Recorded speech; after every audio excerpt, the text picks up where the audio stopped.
let us go back and come back here again.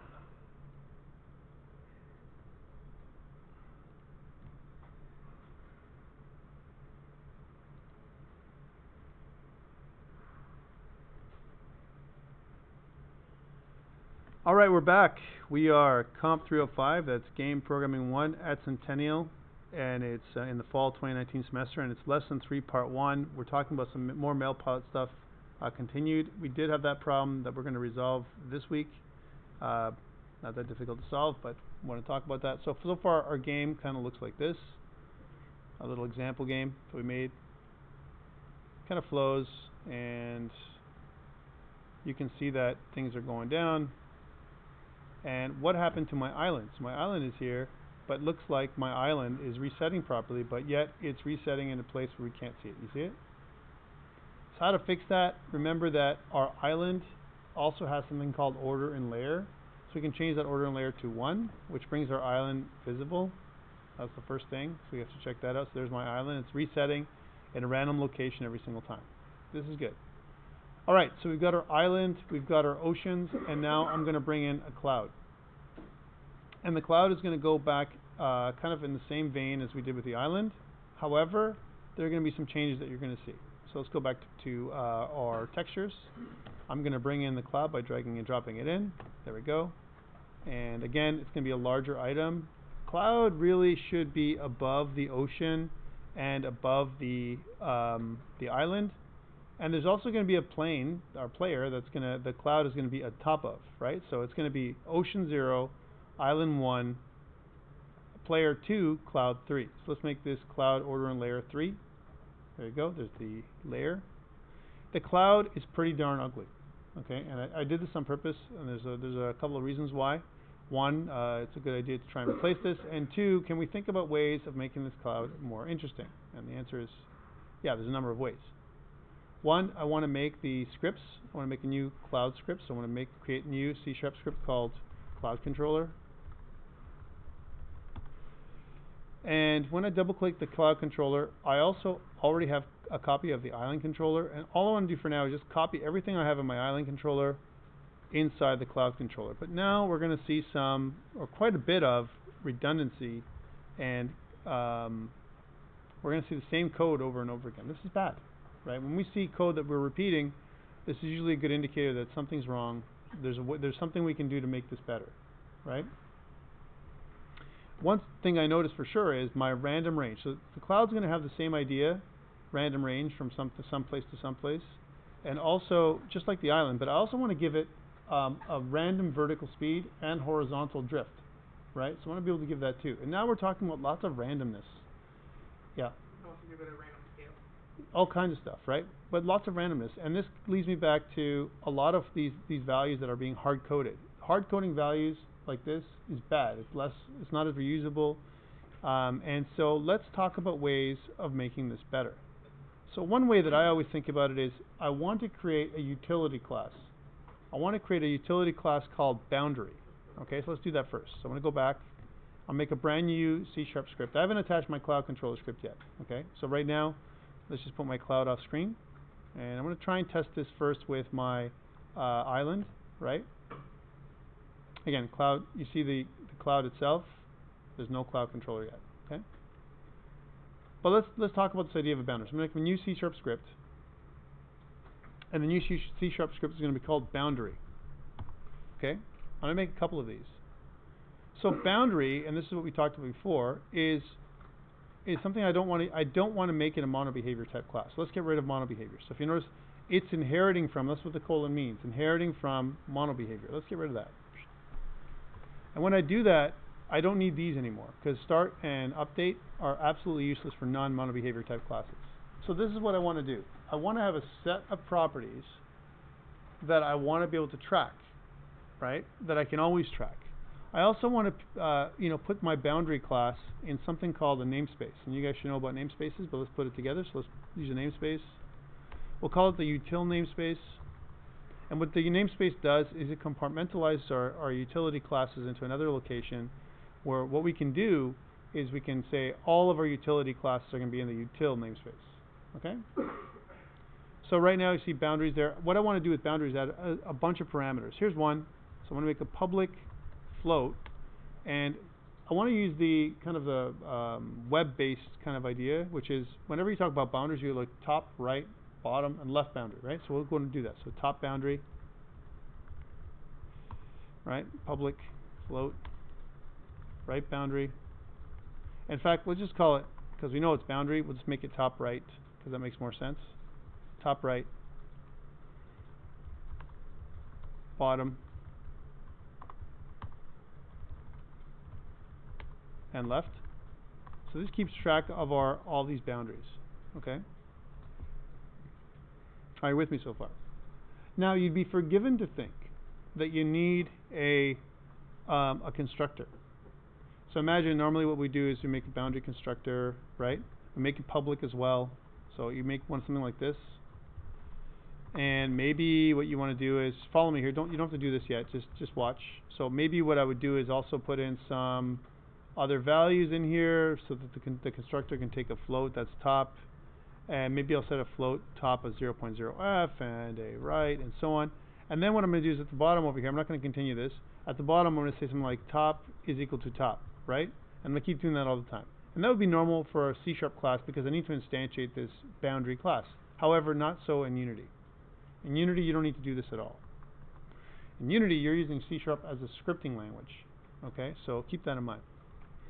So this is all I need, boundary. And yes, I could make these properties. But one thing I do need to make is my boundary class should be system serializable. So please, so square brackets, we're going to use system.serializable. So does anyone know what that means? What's system serializable? What do we use that for? If you don't know, it's okay. What it means is I will be able to use this class. I'm just giving you the high-level version. I'll be able to use this class without attaching it to any game object whatsoever, right? So this is pretty cool. So that's the first thing. I don't have to make it static. I just have to make it system serializable, and it'll come up. Okay. So I'm going to save this class, and now I'm going to go over to my island controller first because I want to fix my island. And under the using statements, I'm going to put using util. Okay, you should be able to see that. If you don't see it, just restart Visual Studio and that should come up. Next, look what I have here. Vertical speed, reset position, reset point, and then I have all this stuff, right? Which is like, and by the way, this could be random.range, not random range. So this could go from some kind of left boundary to some kind of right boundary, right? That's the one thing I could put in there, right? So what I want to do in the top is I want to make a public object called boundary. I'm going to use lowercase boundary to denote that object. That's all I have to do. And then what I'm going to say is, as soon as I declare this boundary object, right, notice that it came up, util.boundary, right, that's where it is. I can simply go down to where I'm using my boundary for left and right random x position and put in boundary.left and boundary.right, like this. So boundary.left for the x position and boundary.right, boundary.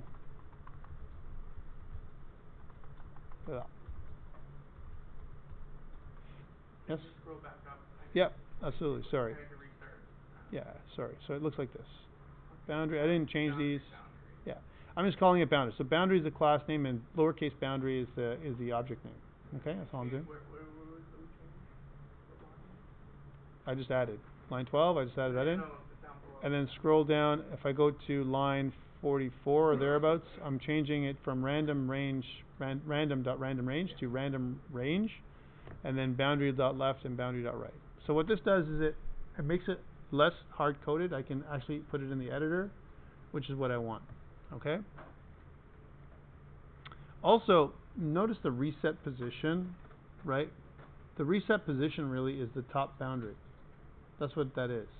That's the top area, right? That's where I'm going to go. So, and same thing goes with some other point. Reset point, and there's reset position. Remember these things?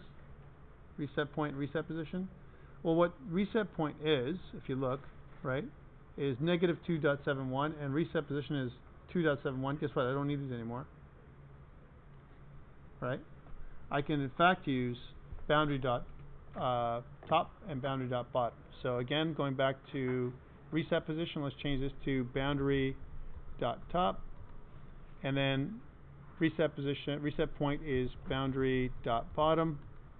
And now we have some non-hard-coded values that we can use, which is much better for us than what we did before.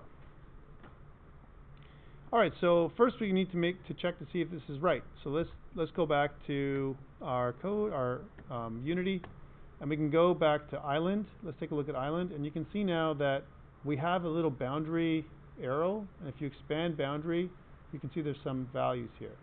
Okay. So again, notice where my island is right now. My island's at 2.71 on the y-axis. So the top obviously is 2.71, and the bottom is negative 2.71. Also, notice the x position is 2.88. So that's to the right, 2.88. And by the way, the bottom is negative, not positive value. And the left is negative 2.88. So there's my boundaries. So why did I do this? One, it's more more interaction in your editor, right? Number one. And also, I'm going to repeat this same thing, this piece of code over and over and over again, right? So it's going to cut down on some of this repetition. I'm just going to reuse this class, boundary. All right, let's see if this works. I'm just saving this thing, this island, and I'm also going to apply it to the prefab, apply all, making sure that that's done, and then run play and see if it works. So there it is. It's working.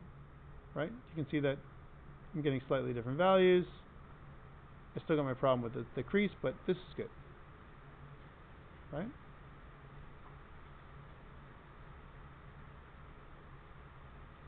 So that works. So what I want to do is I want to take this idea, this island idea for the boundary, and pass it along to the cloud. But here's what I also need.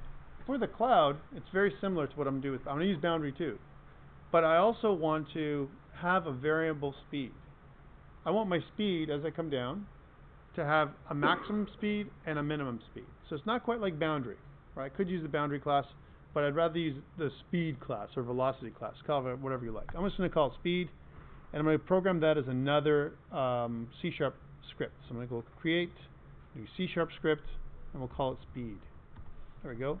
And if I double click on speed, I want to do some of the same things. Reload all. I want to put the speed class, first of all, it's not a mono behavior class, and nor do I need any of these things. Okay, so I don't need start and all that stuff. I need to put it inside my namespace. Yeah. Those are any changes you can upload. I download. I'm going to close down Visual Studio, and I'm going to put this up on Colab. I'm going to say that I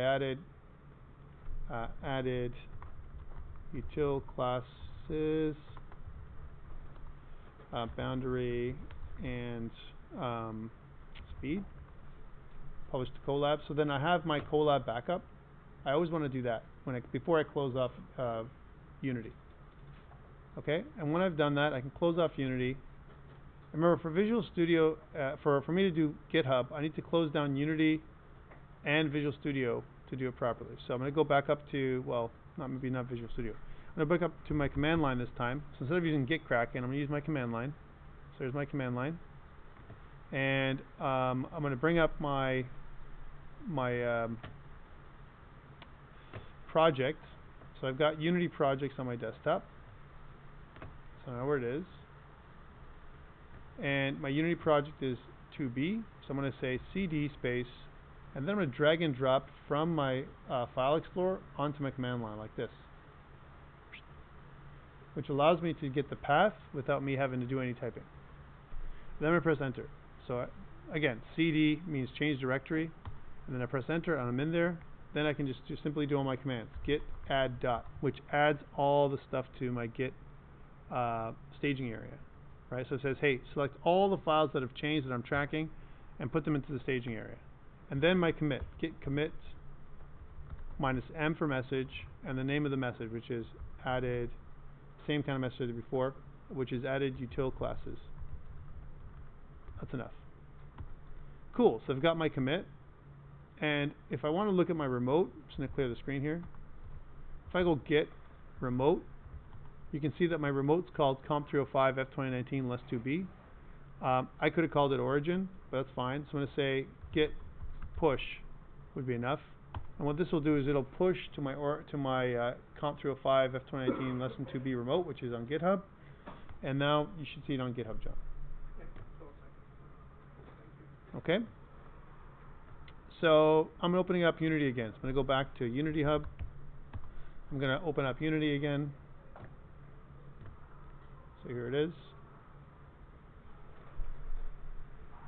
And I'm back. So what I want to do here is I want to apply the same, the speed util class as well as the boundary util class to the cloud controller here. Okay, so I want to make this work just like I did with this, but I also want to give some vertical speed differential as well as some horizontal drift. So we got a couple of things to add to this one. So first, let's go back to the cloud controller. So I'm going to double click here. And what I did last time was copy and paste the stuff from the island controller. I'm just going to do that copy paste operation again because I just changed it. So going back to the island controller, we can see that we have all of this code. And I want to grab everything up to here for now and go back to the cloud controller and replace all that. Maybe I should go back to the island controller. Yeah, just below. Do I include the bottom brace? No, I do not. Cloud controller.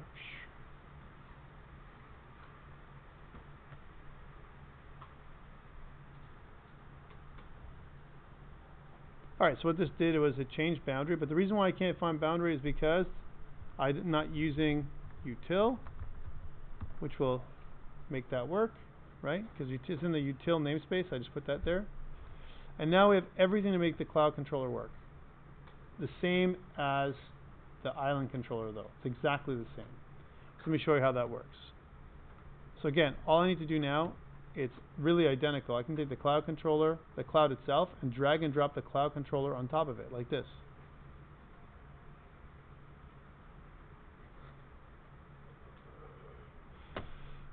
Now, the vertical speed, it says it's 0.05, but I'm going to change that later. It's going to be faster than that, or slower. And the top, right, bottom, left, I have to set. So again, I'm just going to go to the left-hand part of the screen to give me a hand. And again, I'm just placing the cloud controller on here so I can see what this looks like. So you can see that pretty much on the top, it's 3.28 on the top of the y-axis, which means top is 3.28. Bottom will be a negative number of that, negative version for now. Someone asked me this morning, how come I need that? Why don't I just put top, bottom, right, and left? Well, because what if some of your game objects in the future are going to use a different value for the top and a different value for the bottom? You might have that. They might stop. They might have a different boundary. Same thing for right and left. Maybe you only have game objects appear on the left-hand side or the right-hand side of your screen, especially if you're doing a split-screen game, right? So first of all, on the left side, we can see that's negative 2.063. So that seems about right. Negative 2.063.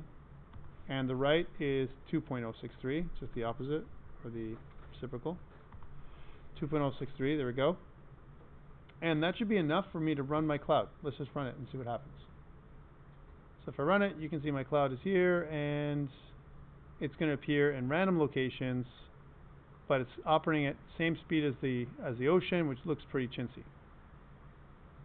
Okay, so I want the speed of the cloud now to change. It can't be like this. Also, one more thing is, the cloud is pretty ugly, right? Wouldn't it be nice if I can add a transparency to this thing? How do I do that?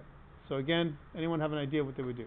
So here's my cloud. I want to add a 50% alpha transparency to the cloud. What would you do? Anybody? No? Let's do it. So in the materials folder, I want to make a new material.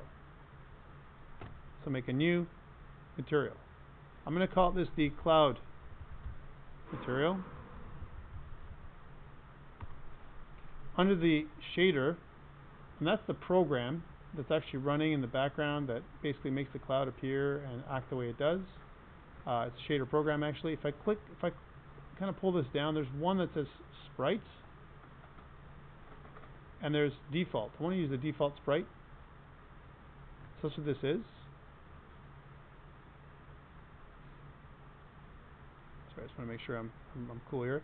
Yeah, so I've created this cloud material, and if I look at the cloud now, and if I pull this material onto the material right here, you can see now it changed to cloud material, which means I have control over it.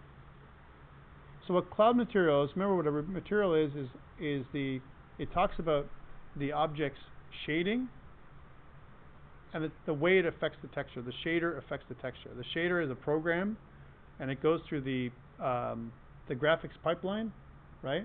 It goes through a vertex kind of a shader, then it goes through the rasterizer and out the other end, where it goes into the fragment shader, and then from there it produces your actual object. So this is almost like the graphic pipeline, which we don't really haven't had a chance to go through, but that's really what a shader is. And the shader program is basically a small mathematical formula. It's a big mathematical formula kind of thing that makes the object appear the way it does. Here we have a very simple shader called cloud material now that's attached to my cloud. And notice I can change the tint. Watch this. So if I change the tint, I can make the cloud angry and red if I want to, or I don't know, black, or like storm clouds, or I can make it some other color. For now I just want to keep it white, but what I want to change is the alpha transparency channel, the fourth channel here. I want to change this to a value of 128, and what this does is it makes it half transparent. So it makes it a little bit more interesting than it would have been if it was fully opaque. So all I did was, again, I applied another material to the cloud object itself. So here's the cloud, and all I did was I made a material and dragged and dropped it on here. Okay. So now when I run the cloud, it looks a little better. It looks like it has some kind of transparency. I made it, right? So remember I created a new material under materials. I made a material called cloud material, and then under cloud material I changed the transparency. If you click on this little box, I changed the transparency to 128 down here. And then once I've changed that and I drag and drop that material onto the cloud, then it changes the way this thing looks. Okay? Are you with me? So straightforward, very simple, no coding. You could also do this with code.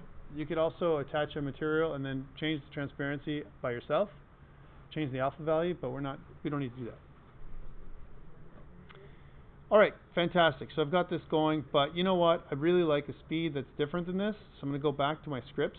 I'm going to go back to my cloud controller script.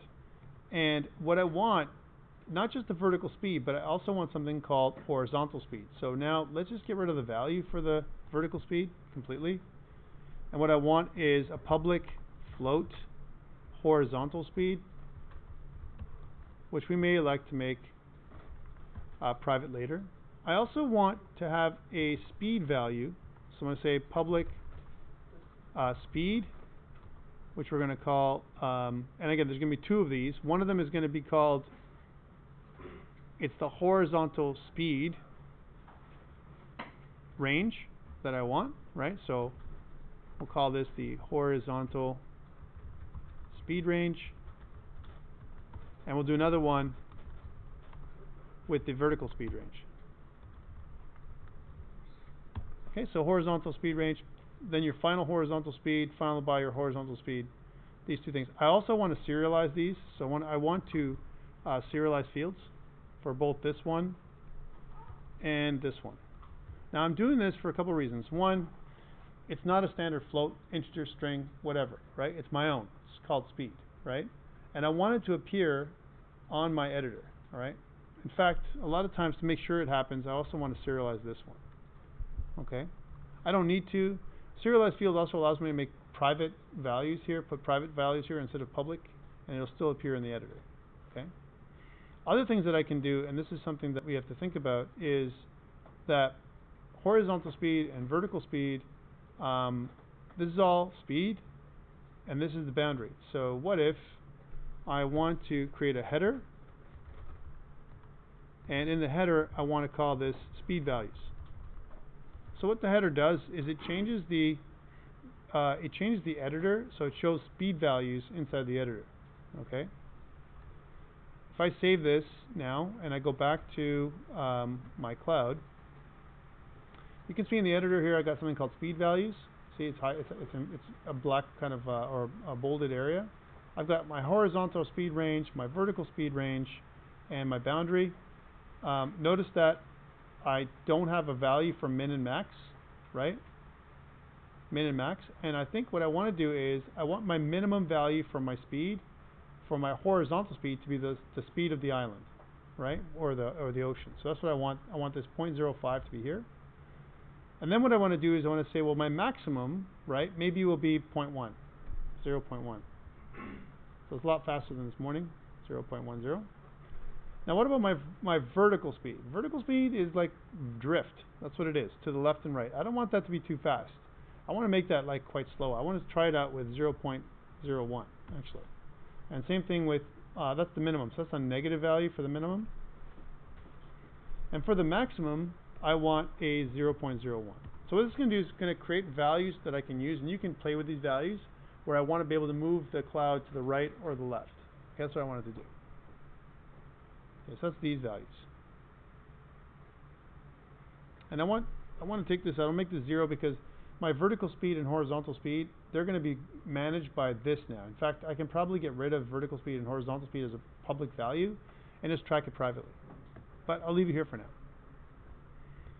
Alright, so speed values, and then when I go down to here, right, when I go back down to my my speed, right, and the speed is mostly going to be affected in the move method, right? I'm going to say, well, my vertical speed, what is that vertical speed, right? Well, I want to set the vertical speed every time I reset. So if I go back up to my reset function, and notice that by the by, my reset function does not get called in this case by default, and it should. So cloud controller should reset first. That's what it should do. And what it's going to do is it's going to cause this random exposition to happen. Random exposition. I also want random speeds. So here's the first random speed. I want the, horizontal speed to be a random dot range. Yes. Actually, what's the code that was at the top then? Sorry. The code that was at the top in the serialized field. Uh-huh. I think that I was missing something because it switched. Yeah, I didn't have boundary serialized. I put it that way anyway, but you don't have to. Well, I was trying to, and then the header, I didn't have that. Yeah, the header all does it adds a header into the editor. That's all it does. Okay, so if I go scroll down here, you can see that horizontal speed is random.range, and I want the minimum maximum, and I want basically the horizontal range speed range dot min and the horizontal speed range dot max. That's all I'm doing here. So basically I'm getting a minimum maximum value for those ranges and returning the result inside horizontal speed, which is going to be added into my movement. My drift. That's my drift. I also want to do the vertical speed. So vertical speed is going to be, every time we reset, it's going to be a random range, right? And again, it's going to be just like the horizontal range, vertical speed range dot min, and then vertical speed range dot max. Okay? So pretty simple stuff. All I'm doing is getting a couple more random values. So every time it resets, we do some randomization so it doesn't start at the same in the same spot and the same speed. Alright, and then in our move, notice vertical speed, that's going to be a random value now, right, between the minimum, which we said, and the maximum. And so too will be the horizontal speed, which we put here, where it says 0.0f. That's on line 39 of your code. So on line 39, we're going to put in horizontal speed. So now we're going to have drifting. The cloud is going to drift to the right and to the left randomly, as well as it's going to have a different vertical speed every single time. So some fast clouds, some slow clouds, which are going to give it enough variation so that each cloud is going to look unique. I'm going to have multiple clouds here. Alright, so let's try this out. I'm going to saving that. And one thing I noticed that is that the reset isn't set for the island, which it should. We should reset the island too. I forgot to do that because I copied it from the ocean, which we don't want to reset. Alright, so let's just run this thing and see if it works.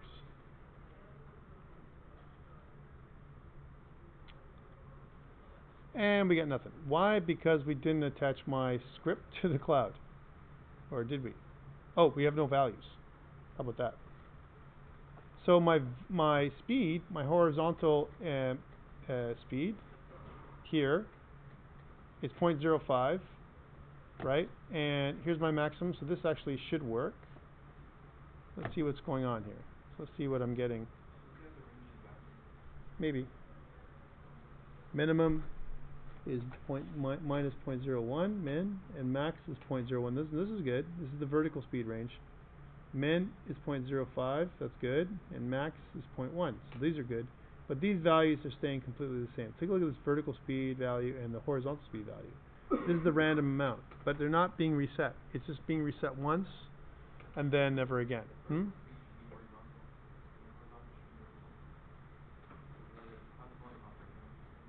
Well, let's take a look, because I'm not seeing anything changing. So is there a cloud somewhere?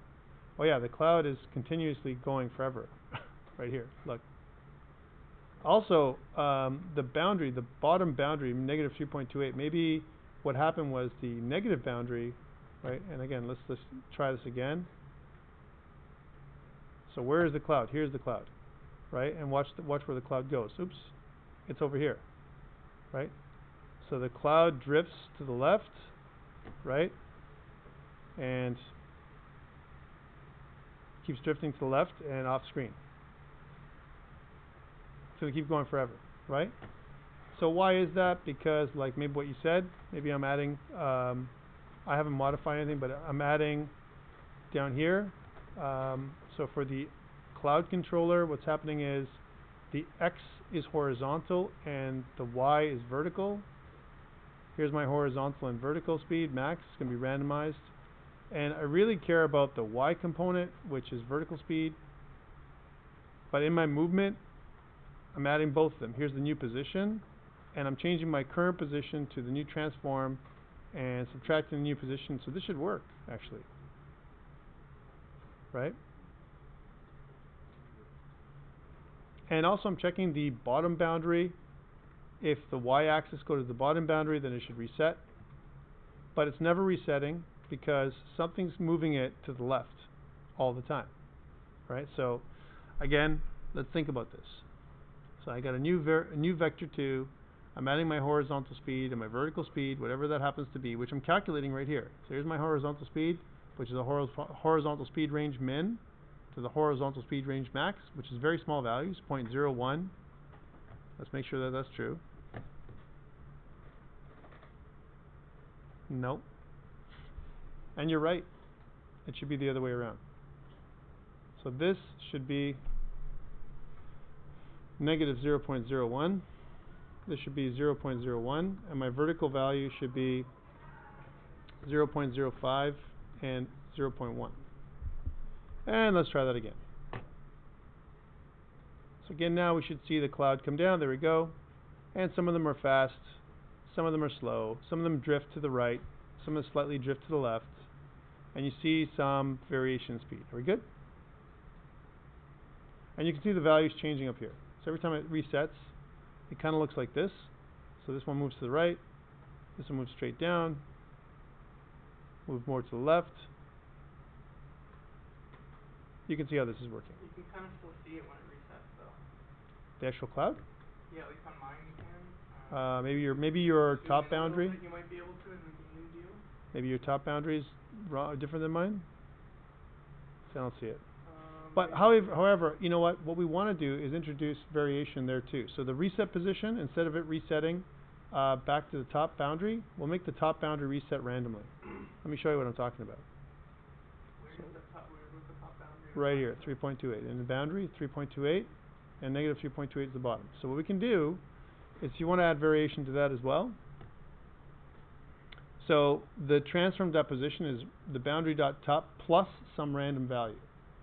Right? Plus some random value from boundary dot top upwards. So we can say something like, hey, the new transform position, and this is on the y-axis, is something like this: random dot range, and we can actually put in there.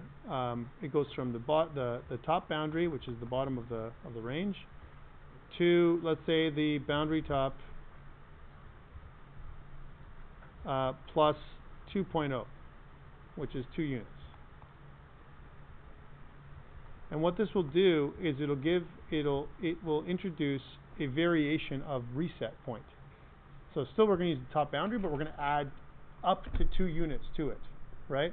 So to make it so that each cloud resets slightly differently than the other cloud, which is going to solve your problem, John. And again, all we're trying to do is make the cloud more interesting, which is, it's not interesting, it's boring. But let's try this out. Okay, let's see if it works. I'm waiting for everyone to copy. Are we good? If I try it now, you're going to see the cloud resetting in a random spot. Take a look at this now. So now sometimes it resets right on the border, and sometimes it resets way up here. Look. So random positions, see?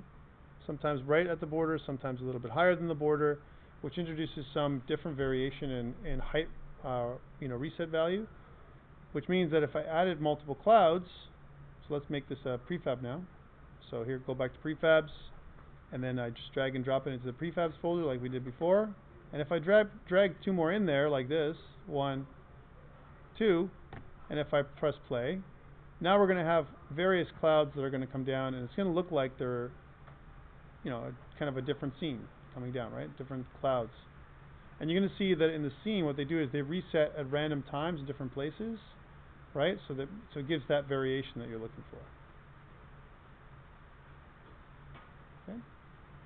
Here's what I'm not doing. I'm not instantiating brand new clouds, ever, right? Because instantiation is more computationally expensive than reset. I would rather prefer, generally in a game, that I control all the objects in my hierarchy by already pre-instantiating everything that I need, including bullets. So let's say, for example, I need 100 bullets. I would pre-instantiate all of them, right? Reset them off the screen, and then when I need to use them, I call them into being, summon them into being. I summon a bullet. There it is. I'm casting a bullet, right? As opposed to instantiating new bullets every time, using something called object pooling, which we'll get into in a bit. So this is good, but I'm polluting my hierarchy here. I really don't want to just drag and drop all this stuff into the hierarchy. I would rather have something called a game controller do it all for me, right? So let's just get rid of all the clouds and even the island. Let's just get rid of it from the hierarchy now that I've made a prefab. So I'm going to delete these.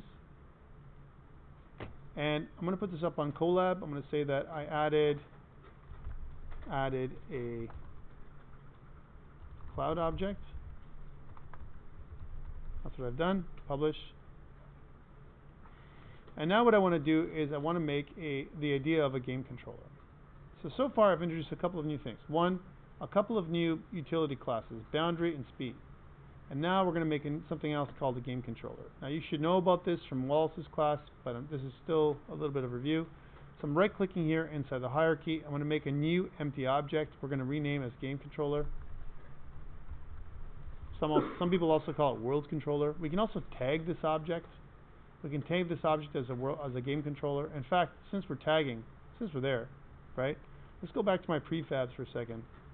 So I've got this cloud. I want to tag this thing as a cloud. We're gonna maybe use tags for collision detection later on. So I'm going to go to untagged. I'm going to click add tag. I'm going to click a new tag, which is going to be called cloud. Again, I went to the cloud. I went to untagged. And I said, let's add a new tag, add a tag. And we'll add as many tags as I want. I want to add one that's island. And I want to add another one that's ocean. And let's add a third one, or another. I think these are good because the player tag already exists. Okay, cool. So I've got all these things there.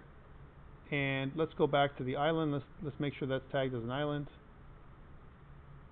And ocean is tagged as an ocean. So we know what to do. All right, great. So now I have this game controller, which I've tagged. I want to reset it because it's going to be basically nothing that's going to render. So the game controller is just going to be used strictly for programming purposes.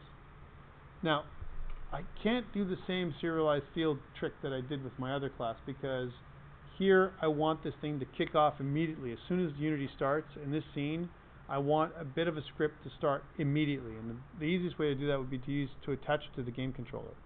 So here I'm going to go back to scripts. I'm going to add a new script called game controller. I'll make it the same name too. Game controller. The game controller script is going to be added directly to the game controller object. So again, just drag and drop. Right now the script is empty, but we're going to modify that.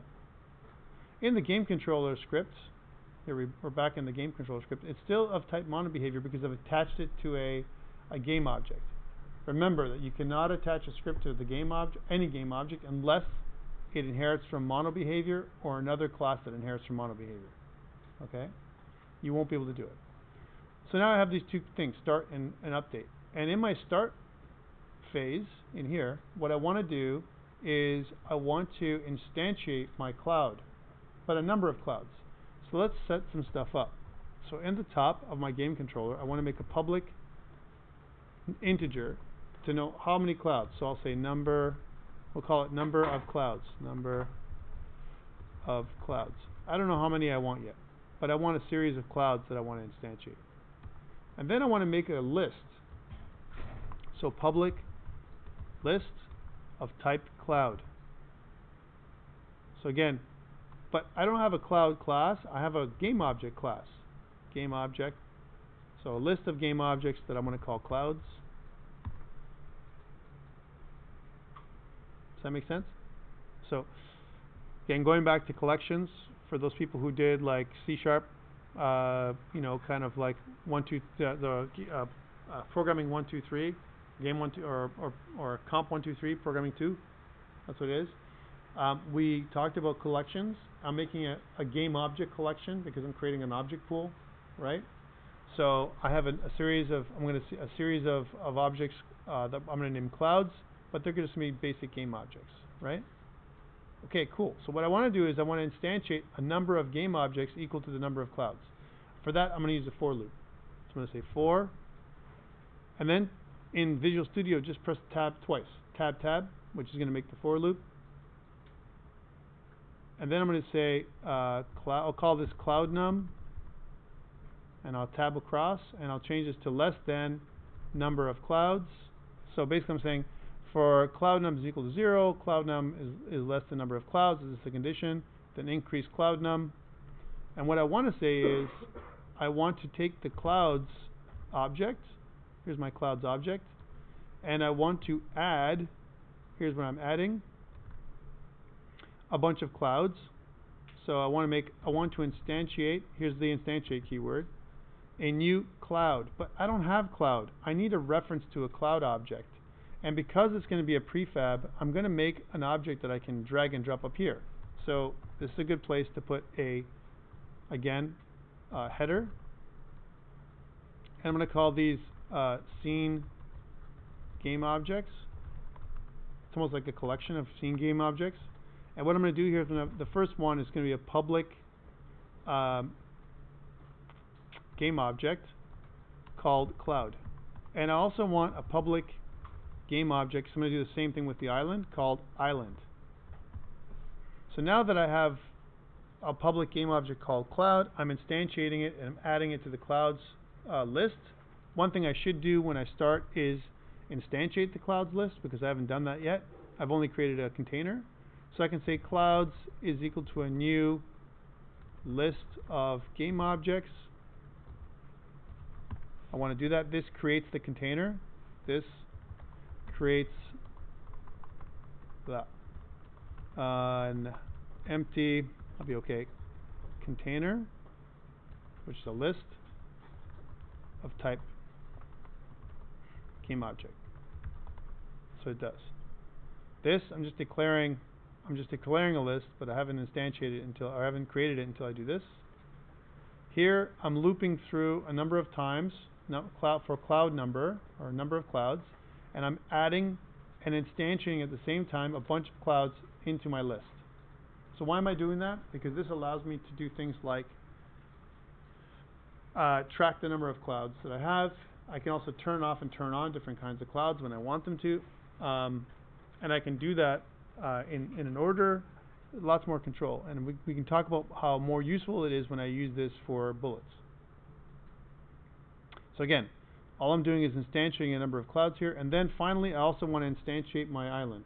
So here I only need one island, so I can say something like instantiate island. Now here's the trick. I don't know what an island or cloud is. I have no idea what these things are, right? No clue. Until I fix this up in the editor. So if I go back to the editor, you can see that my game controller now has a couple of spots that are empty. And what I can do is in my prefabs folder, I can drag across a cloud and an island. Now I can do this programmatically too. I also want to say that I want 3 clouds, so I can put a number 3 here. So I want 3 clouds and 1 island. Save. So again, going back to my script, let's show you the script one more time. So again, what I've done is I've created a little header that says cloud and island. These are the scene game objects, and when I use the header, right, you can see that what it does is it creates this little bolded area that kind of tells me it's scene game objects. So I can call this whatever I want, right? And then I make 2 public objects, a cloud and an island, which are exposed here in the editor. I can simply then drag and drop any prefab into those, any prefab, because it's not going to stop me from dragging even like 2 clouds and making the island look like a cloud. It doesn't matter. It doesn't care, right? But yeah, I can drag in a cloud and an island, and once I've done that, I can specify how many I want. Now, what this does, this clouds little list, it's going to keep track of all the clouds that I add in. Let's run this thing and see what happens. So I should get 3 clouds and an island, all procedurally or generated by code programmatically. Let's see how this goes. There it is. So here's my cloud and my island, still working, but everything is in my code and not in the editor. Notice also when I instantiate in the editor shows them as clones. So cloud clone, cloud clone. You could always change these two as well to just rename the actual objects as cloud. And all game objects have a name property that you can physically change manually or whatever you want to do.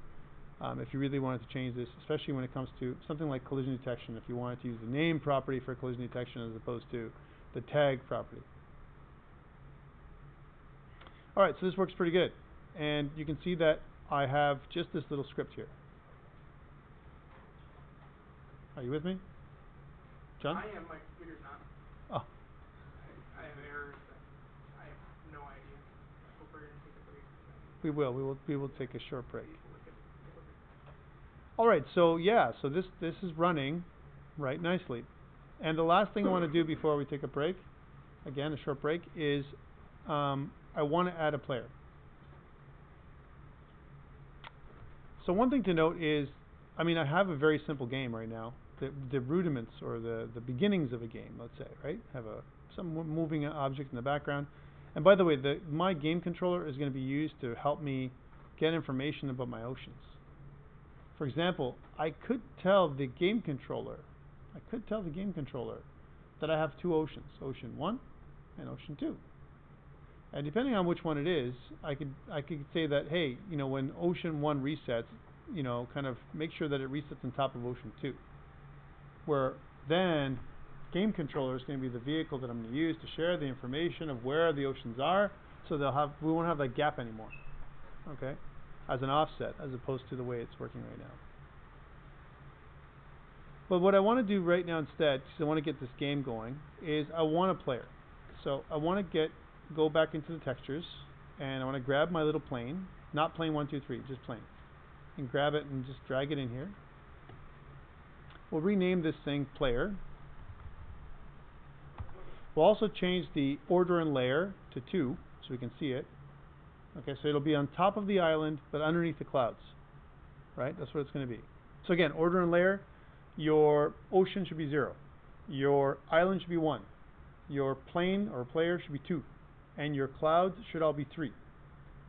Alright, that's what it should be. So that way it layers properly accordingly. Right? There it is.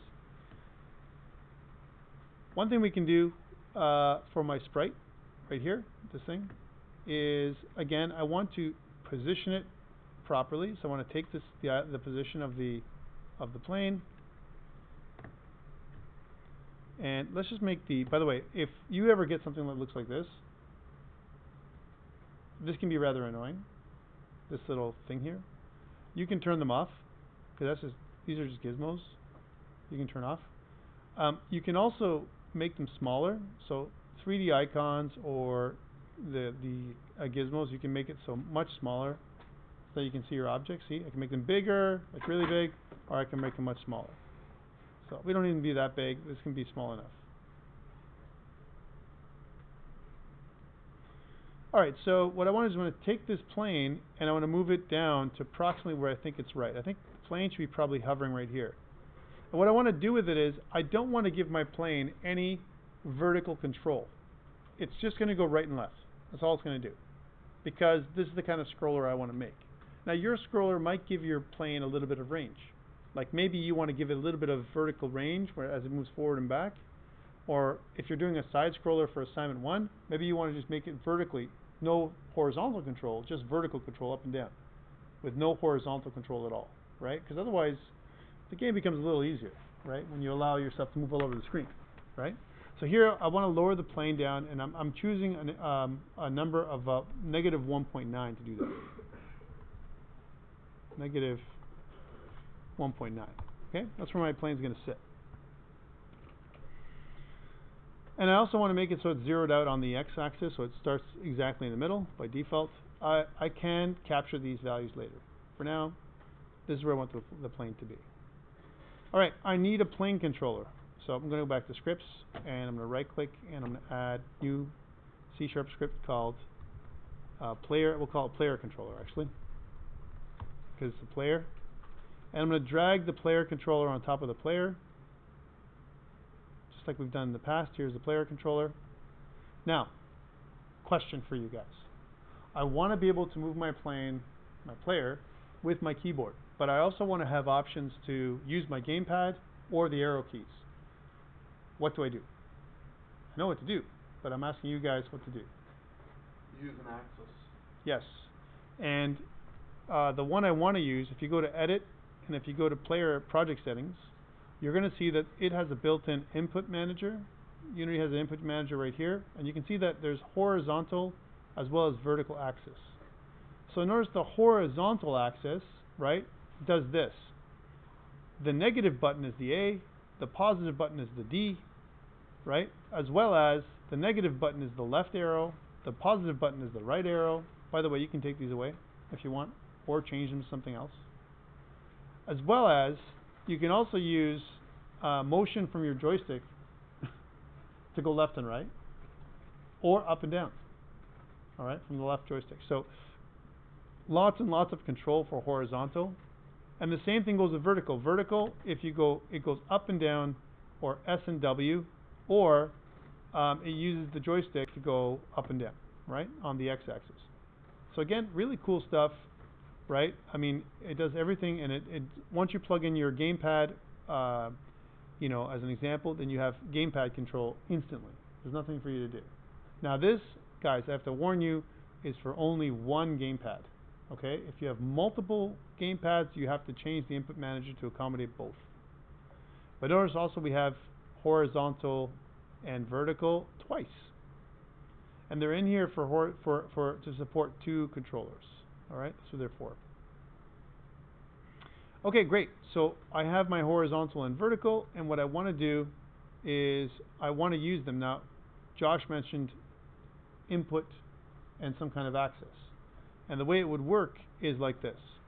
The input, if you think about it, right, for my player controller, it's going to happen on the update.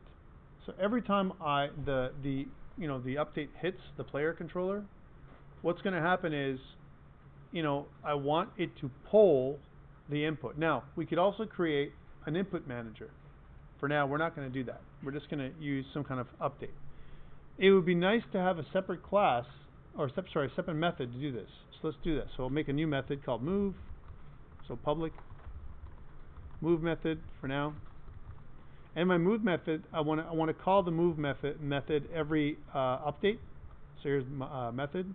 So we'll call it move, and make sure this is void.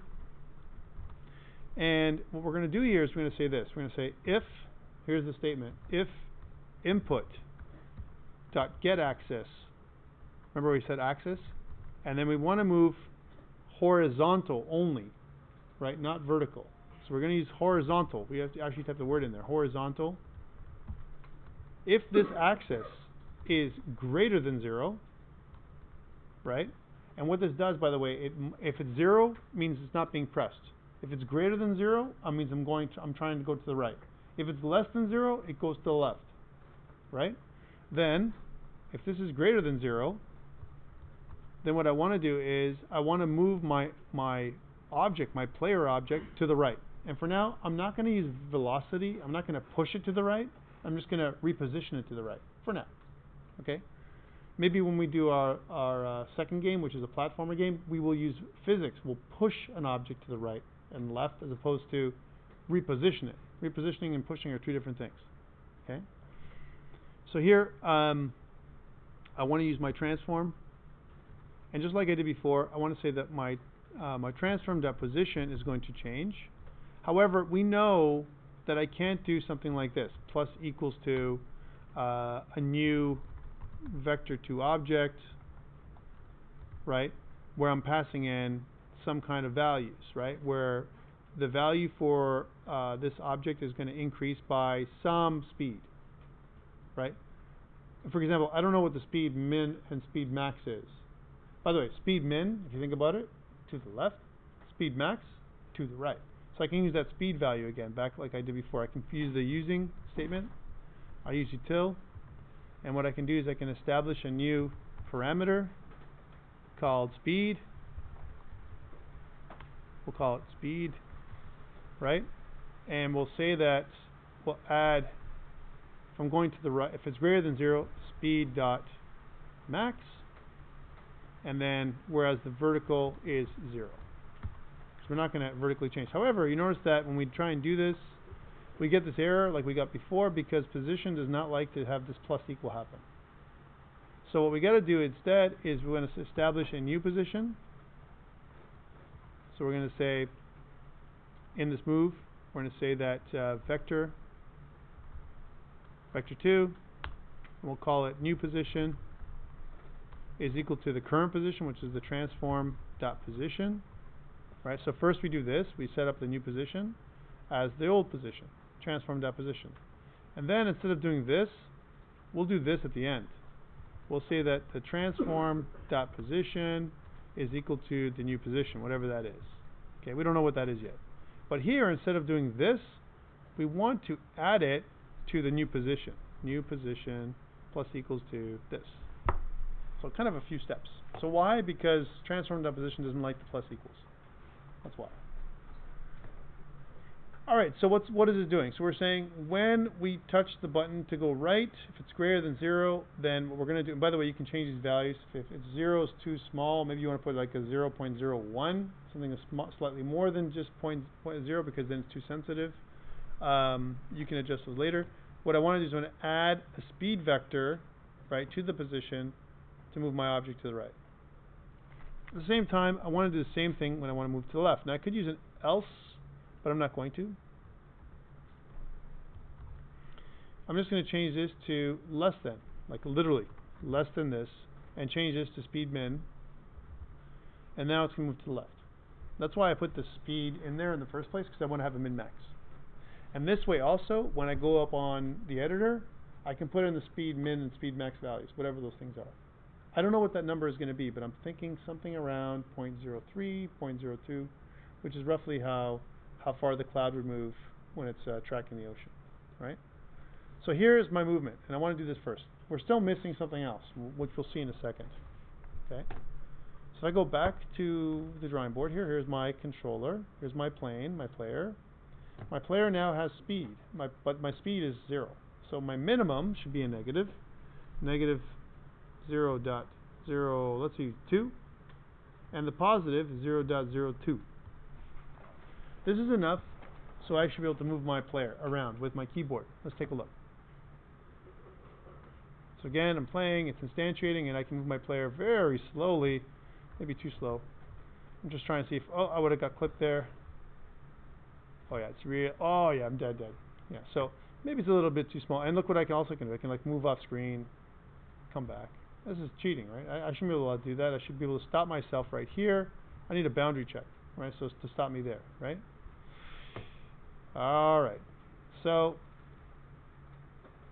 a couple things. One, I want to increase this to 0.03, I think. I think it might be better than 0.02. John, I'll put it up in a sec. Right? So, and then what I want to do is I want to make boundaries for this one, for this side and this side. Now, again, I don't know what that boundary is, so we can figure this out. But first, I want to go back here and add in a boundary. So again, public boundary. And what I want to do for the boundary, I want to do a check bounds function.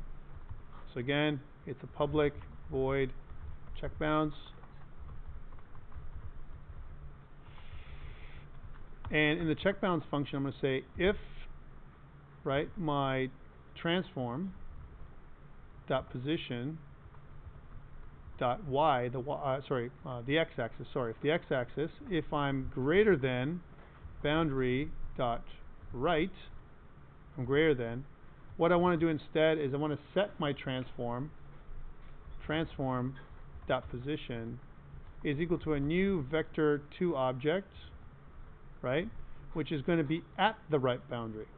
So x boundary dot right, and y will be whatever the current y is, transform dot position dot y. Now I can't use 0 because that's not true. Y is not 0. Y is like negative 1.9 or whatever it is, right? And then I can simply do the same thing on the other side. So this is checking the right boundary. So check right boundary. And then I want to check the left boundary. And what I'm doing there is if I'm saying, hey, if my x position is less than the left boundary, then what I want to do is we reset it to the left boundary and my transform position y. Okay, so right, left. Of course, this is not going to work, this check bounds function, unless I include it in the update. So in the update, I'm going to say move and then update and then check bounds.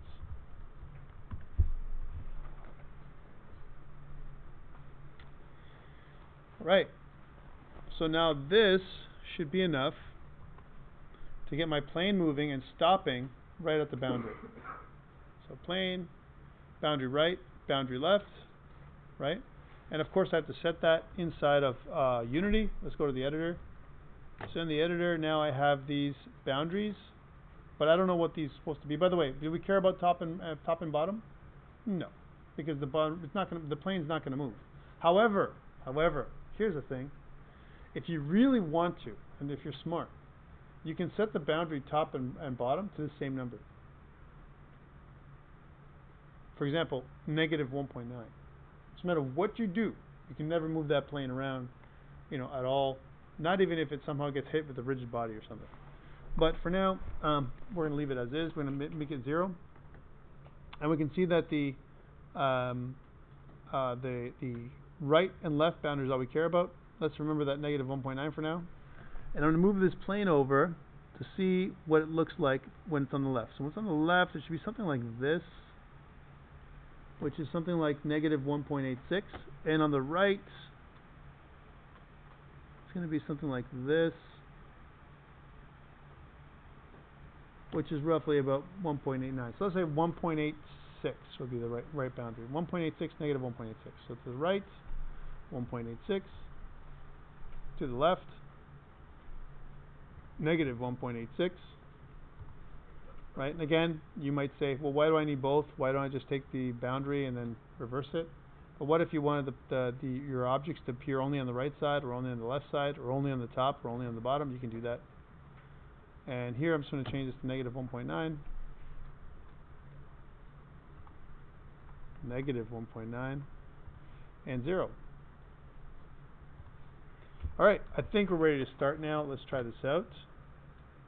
And you can see now that my plane can go, but when it goes to Oh man, what the hell? Did I put the wrong values in? I did. It's supposed to be 2. 2. Alright, let's try this again. So ready? Let's try this again. So all the way to the right, stop. Dead stop. All the way to the left, and again, dead stop. And now it's kind of faster. Not sure if it's fast enough. Definitely not for these clouds.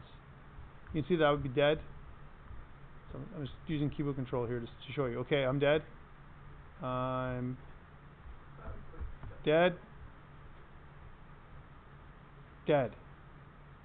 Yes, clouds will kill. We have killer clouds in this game, okay? That's what this game is about. Killer clouds.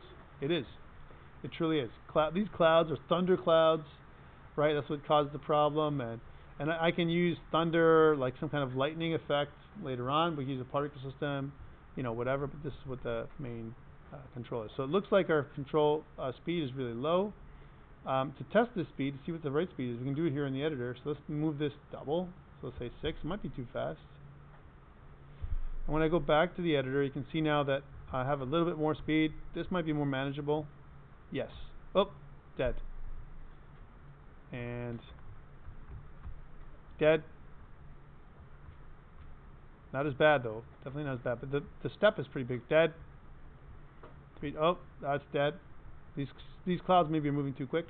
So maybe that's another error issue as well. So maybe, you know, again, 0.3 might be too slow. 0.6 might be too fast. Maybe 0.4 might be the right value. Again, these are values we play with here, not inside the code.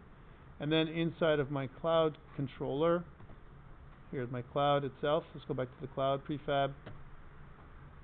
We may be able to vary the rate, the speed. So left and right speed seems to be okay, but 1, I don't know. That seems to be too fast for me. Maybe something a little smaller than 1, like 0.8 or something like that. So not a great variation, but 0.08. But not as bad as how it is now, because I think it's just undoable right now. Let's see. Yeah, that's better. Yep. Maybe dead. Yeah, that's. I'm just ambitious, you know. I shouldn't go for those things unless I feel in the clear. Like there. See, I would have gone for that right now. So imagine mail, but this game is dead. It's all about trying to swoop in, drop the mail off in these dangerous clouds, and probably dead there too, and dead. Right, so you can see it's still quite tough. Maybe 3 clouds too much for level 1. I don't know. Right. So, but basically we have the rudiments of our game. We have the rudiments of like kind of our back, you know, kind of the thing that we're doing. Let's put this up on Colab. First, we'll make the player into a prefab, just like we've done before by dragging and dropping. Right. Here's my player prefab, and then I want to put this up on Colab and say added player prefab. There we go. Publish now. And this is a great place to take a break and put it up on GitHub so that John can catch up, right?